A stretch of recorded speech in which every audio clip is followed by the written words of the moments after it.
Thrissur vigilance judge S Vasan സ്വയം വിരമിക്കലിന് അപേക്ഷ നൽകി. സർവീസിൽ 1.5 വർഷം കൂടി ശേഷിക്കെയാണ് സ്വയം വിരമിക്കൽ സന്നദ്ധത ഹൈക്കോടതി രജിസ്ട്രാറെ അറിയിച്ചത്. മുഖ്യമന്ത്രിക്കും വൈദ്യുതി മന്ത്രിക്കുമെതിരെ കേസെടുത്ത് അന്വേഷണം നടത്തണമെന്ന ഉത്തരവ് സ്റ്റേ ചെയ്ത് ഹൈക്കോടതി നടത്തിയ പരാമർശങ്ങളെ തുടർന്നാണ് സ്വയം വിരമിക്കാനുള്ള തീരുമാനം എസ് വാസൻ എടുത്തതെന്നാണ് സൂചന. മുഖ്യമന്ത്രി ഉമ്മൻചാണ്ടിക്കും മന്ത്രി ആര്യാടൻ മുഹമ്മദിനുമെതിരെ എഫ്ഐആർ ഇട്ട് അന്വേഷണം നടത്തണമെന്ന വിധിക്കെതിരെ രൂക്ഷ വിമർശനം ഉയർന്ന പശ്ചാത്തലത്തിലാണ് തൃശൂർ വിജിലൻസ് കോടതി ജഡ്ജ് എസ് വാസൻ സ്വയം വിരമിക്കലിന് അപേക്ഷ നൽകിയത്. മന്ത്രിമാർ ഉൾപ്പെടെയുള്ള കോൺഗ്രസ് നേതാക്കളും ജഡ്ജിക്കെതിരെ വിമർശനവുമായി രംഗത്തെത്തിയിരുന്നു. VRS തീരുമാനം ഇമെയിൽ വഴിയാണ് ഹൈക്കോടതി രജിസ്ട്രാറെ അറിയിച്ചത്. സർവീസിൽ 1.5 വർഷത്തെ കാലാവധി ശേഷിക്കെ മെയ് 31-ന് വിരമിക്കണമെന്നാണ് അപേക്ഷ.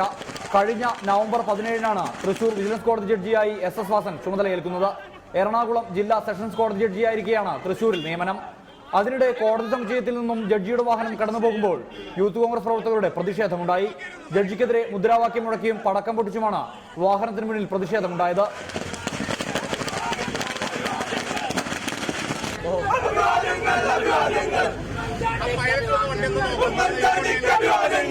ഇന്നലെ നടന്ന ജഡ്ജിയുടെ ശവപ്പെട്ടിയേന്തിയുള്ള യൂത്ത് കോൺഗ്രസ് പ്രതീകാത്മക സമരത്തിനെതിരെ ഇന്ന് പരോക്ഷ വിമർശനം എസ് വാസൻ ഉന്നയിച്ചിരുന്നു. തന്റേത് പുനർജന്മമല്ലെന്നും ഇന്നലത്തെയാൾ തന്നെയാണ് താനെന്നും കോടതി നടപടികൾക്കിടെ അദ്ദേഹം പറഞ്ഞു.